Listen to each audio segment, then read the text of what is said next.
안녕하세요. 데이어의 멘토 안호준입니다. 오늘 여러분들과 함께 볼 종목은 인터지스라는 종목입니다. 제가 이렇게 소제목으로 수출입 호조의 기대감 증폭 이렇게 작성을 했는데, 인터지스 같은 경우에는 뭐 물류라던가 해운 그리고 운수를 하는 업종이기 때문에 이 3월 달에 수출입 호조가 앞으로 2분기에도 이어질 거다라는 분석이 있어서 가지고 와봤습니다. 인터지스는 이제 동국제강을 포함한 동국홀딩스의 그 자회사로 알려져 있는데, 이렇게 든든한 모회사와의 동행으로 앞으로 어떻게 될 건지, 그리고 이 운수 업종에는 어떠한 리스크가 있는지 한번 알아보도록 하겠습니다.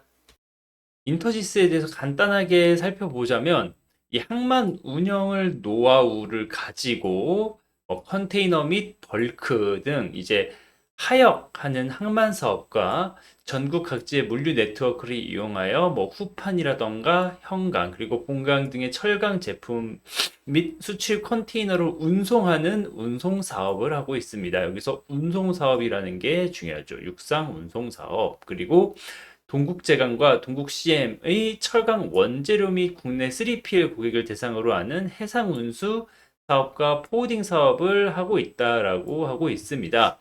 여기서 중요한 부분은 이 주요 매출처 같은 경우에는 모회사인 동국홀딩스에서 전체 매출의 20%, 그리고 동국제강에서 15%, 그리고 동국CM에서 한 11% 정도 나오고 있는데, 이렇게 되면 2PL, 즉 계열사 매출이 전체 매출의 한 47% 절반 정도를 차지하고 있기 때문에 뭐 업황의 흔들림이라던가 거래처의 문제로 매출이 감소하는 등 이러한 리스크를 조금 없는 안정적인 기업이라고 보시면 될 것 같습니다.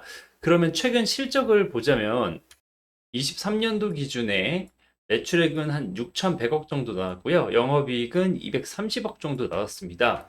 이거를 전년 대비로 비교를 하자면 매출액이 조금 감소를 했고요. 한 20% 정도 감소를 했습니다. 그리고 영업이익은 네, 꽤 큰 폭으로 감소를 했는데, 이 부분에서 사측의 설명은 이제 뭐 수출입 물량 감소라던가 뭐 해운 시황에 따른 뭐 매출 당기순이익 감소라고 해서 23년도에는 어떻게 보면 경기 침체라던가 이런 부분으로 조금 업황이 안 좋았다라고 이야기를 하고 있습니다.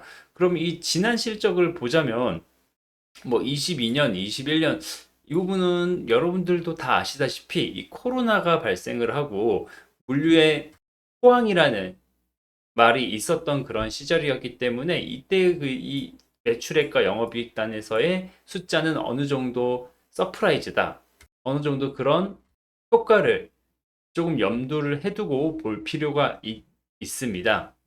다만 이렇게 23년도에는 조금 감소한 부분, 그리고 사측의 설명이 있었지만 지금 24년 데이터 자체가 수출입이 뭐 증가를 하고 있다라는 게 계속적으로 나오고 있기 때문에 앞으로 뭐 2분기, 3분기도 점점 좋아질 거라는 게 시장의 예측이고, 그러면 이 인터지스에 대해서 이 실적을 조금 더 자세히 보자면, 네, 지금 여기 보여드리는 그림에서 좀 글씨가 작겠는데, 여기 68기가 지금 23년입니다. 전체 매출의 한 40%를 차지하고 있는 게 운송이고요. 그 중에 내수인데, 이게 뭐냐면, 이 컨테이너를 거래처에서 싣고 오고, 그 싣고 온 컨테이너를 항구에서 실는 작업까지 일련의 과정을 이제 뭐 운송이랑 하역이라고 하고 있습니다. 여기에서 어떻게 보면 매출의 거의 뭐 56%, 60% 가까운 매출이 발생하고 있기 때문에 이 부분을 조금 주의 깊게 봐야 되는데, 이 수출입에 대해서 물동량이 증가하면 당연히 우리나라에서 해외로 가는 물량, 그리고 해외에서 한국으로 들어오는 물량이 늘 것이라는 게 시장의 기대감이기 때문에 이 매출 전체에서 이 운송과 하역에 대한 비중이 높은 인터지스가 앞으로 실적의 개선이 더 좋아질 거라는, 실적의 개선 폭이 늘어날 거라는 게 어느 정도 기대감으로 작용을 하고 있습니다.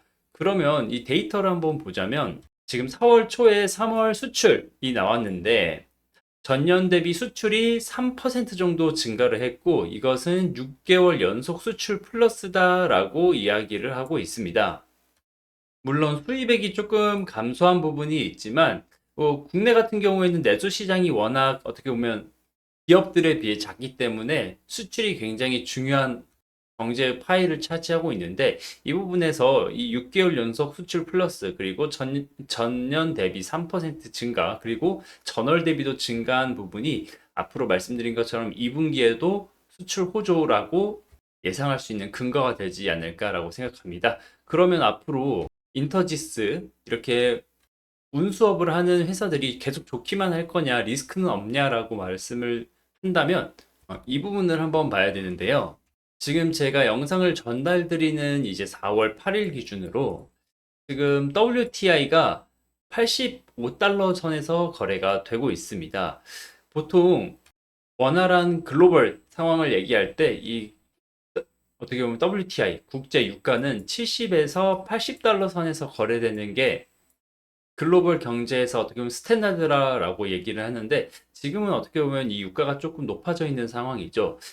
최근에 이렇게 유가가 올랐는데 제가 지금 1년 유가 차트를 가지고 왔는데 최근 이렇게 가격이 오른 부분은 뭐 최근 홍해에서 후티 반군 뭐 공격과 러시아 정유 시설에 대한 뭐 우크라이나 공격 그리고 뭐 추가적인 지정학적인 긴장 뭐 이 부분과 더불어서 이 멕시코가 원유 수출을 줄이고 국제 수출 기준 이제 오펙에서 감산 정책을 계속적으로 고수를 하고 있기 때문에 이렇게 유가가 올라가 있는 부분을 볼 수 있을 것 같습니다. 앞으로 추가적으로 이 유가에 대해서는 뭐 인플레이션에 자극한다 뭐 이런 얘기도 있기 때문에 이 유가에 대해서 하방 압력을 계속 넣겠지만 일단 이 시장에서 판단하기에는 이 국제 유가가 이제 여름까지는 어떻게 보면 배럴당 90달러 선을 돌파를 할 수 있다라는 관측이 나오고 있기 때문에 이렇게 인터지스 측에서는 이 비용이 되는 이런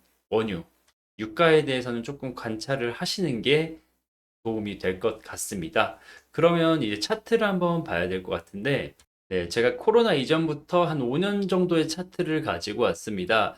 지금 현재 이 주가가 어떻게 보면 머물러 있는 구간인데 이게 실적으로 보자면 뭐 21년, 22년 워낙 서프라이즈한 실적이 있었고 이 인터지스가 말씀드린 것처럼 항만이라던가 운수 관련된 업종을 하고 있지만 해운업도 동반적으로 하고 있기 때문에 이 해운업 같은 경우에는 기존에 말씀드린 것처럼 뭐 글로벌 지정학적 이슈 뭐 홍해에서 선박이 납포가 된다거나 이런 부분으로 운임 지수가 높아지면 어떻게 보면 같이 엮여서 움직이는 종목이기 때문에 이렇게 삐죽삐죽하게 이 가격에 대한 변동성이 있는 부분이 있는데 제가 말씀드린 것처럼 21년, 22년은 코로나 서프라이즈 상황이기 때문에 이 부분을 제외하고 19년도의 실적을 보면 이때 이 주가 레벨은 제가 표시해둔 이 파란색 혹시 뭐 보이실지 모르겠는데 이 파란색 구간에서 이 주가가 보통 움직인 상황입니다. 다만 이 20, 어떻게 보면 19년도 같은 경우에는 매출이 한 4,500억 정도 수준이었고 23년 그리고 24년 예측치는 매출액이 한 6천억 정도 나올 거라고 시장에서 예측을 하고 있기 때문에 이 과거 데이터, 과거 차트를 보자고 하면 24년도에 앞으로 이 정도 가격, 제가 지금 펜으로 표시해 둔 이 정도 가격에서 주가가 형성될 수 있다라는 게 네, 분석입니다. 그래서 지금 현재 주가 레벨보다는 조금 높은 상황에서 주가가 형성이 돼야지 앞으로 발현될 실적이랑 비교했을 때 어느 정도 타당성이 있다라고 얘기를 할 수 있는데 이렇게 그어놓은 빨간색, 파란색 선이 있는데 각각 연도별로 뭐 지지와 저항이 될 수 있으니 이 부분을 조금 참고하시어서 전략적인 투자를 하시면 좋을 것 같고요. 이렇게 지금까지 말씀드린 내용에 대해서는 100%제 주관이 담겨 있는 부분이기 때문에 뭐 단순히 참고만 해주시면 좋을 것 같고 인터지스 뭐 기존 주주분들 그리고 앞으로 인터지스를 투자하실 분들은 제가 계속 영상을 전달을 하고 이슈에 대해서 해석을 해드릴 테니까 모든 주주분들이 수익으로 마무리하는 그날까지 영상 봐주시면 좋을 것 같습니다. 오늘 시간 내서 영상 봐주셔서 감사하고 저는 다음에 더 좋은 분석 영상으로 찾아뵙도록 하겠습니다. 시청해주셔서 감사합니다.